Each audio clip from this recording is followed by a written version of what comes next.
So our true body is the divine body.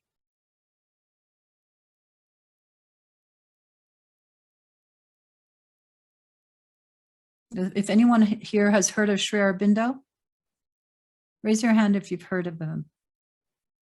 1, 2, 3, 4, 5, 6, 7. Okay, that's a pretty good amount. If you haven't, I really recommend looking him up. It's kind of like his writing is a bit like flowery and formal. He was an Indian from India, revolutionary, who was just his way of helping overcome the British and claim back sovereignty for the Indian people was through his pen. He was an intellect. He had been a professor. And so he was thrown in jail, and he had an awakening just from his pen, you know, and had an awakening in jail. And then he started the Aurobindo ashram and India. And he wrote all these beautiful books about divinity becoming immanent. I'm using my words, but that's basically what he was talking about.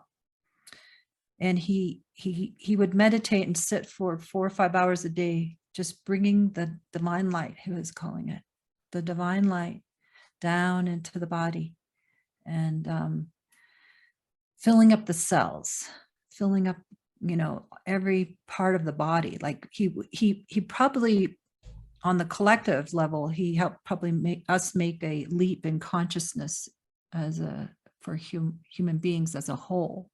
Because each person here, we contribute to spirit really becoming more and more manifest and knowing itself and being conscious here. And he did that like for the rest of his life. That was his goal. And he wrote about it, and he was very mystical, and it might not be your type of writing. It's kind of hard sometimes to trudge through it. But he's like my kind of guy. He was just so unique. And, you know, at that time, most of the teachers were still teaching about the transcendent, which I think is fabulous. And taught about the transcendent, right? I mean, there were a lot of teachers, fabulous teachers, talking about the transcendent. Not that they didn't live it, but they did.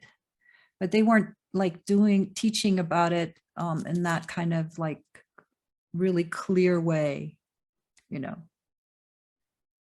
And that's something Aurobindo did. He was really like, yes, that's half of the realization, is realizing that you're the divine, your spirit. That's only half. The full completion is then spirit knowing itself within matter, within all form, in every situation, in every crevice, that there's no more forgetting, because the dormant part of us is one of forgetting, where we go unconscious, and we can go unconscious when things get difficult, can go unconscious when we see something we don't like. And we imagine that can't be God too, here within or without, right? We go unconscious, meaning we forget that spirit is here, living at all times. And we've forgotten that regarding our beautiful Mother Earth, right? We've forgotten that. And look at the mess we're in because we've forgotten that. So it's really a really important push by the divine to want to become fully awake within each person, with each being, in order to be able to bust through this misperception that we're alone, that we're separate, and that we're not connected, and that Mother Earth is really one with us, and how our lives are not just mentally, our lives are dependent on her, but we know it through and through, that we are, just completely connected and one with her. See, that's why it's so important for this to become immanent. It's not enough to have it be a transcendent understanding. That's not going to save the planet. Does this make sense? It's got to be known and understood and seen here fully.